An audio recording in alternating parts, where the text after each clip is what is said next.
মনে করুন আমি একটা রাস্তা দিয়ে যাচ্ছি, এবার রাস্তার পাশে দেখলাম আমি 500 টাকার দুখানা বান্ডিল পড়ে রয়েছে।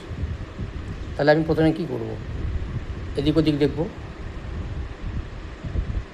তারপর 500 টাকা দুটো বান্ডিল আমার ব্যাগের মধ্যে ভরে নেব।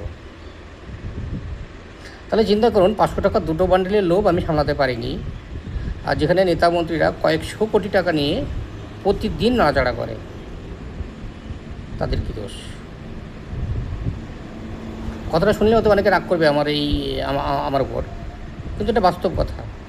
যতক্ষণ না পর্যন্ত আমাদের নিজেদের লোভ সামলাতে পারছি বা আমরা নিজেরা সৎ হতে পারছি, ততক্ষণ পর্যন্ত কারোর দিকে আঙুল তুলে কথা বলা আমার মনে হয় না ঠিক। কারণ সবার আগে নিজের আত্মসমালোচনা করতে হয় যে আমি কি, যদি আমার কাছে এরকম জিনিস আসতো তাহলে আমি কি করতাম, তাই নয় কি? তাই লোকের দোষ দেখার আগে নিজের দোষ দেখুন। ধন্যবাদ।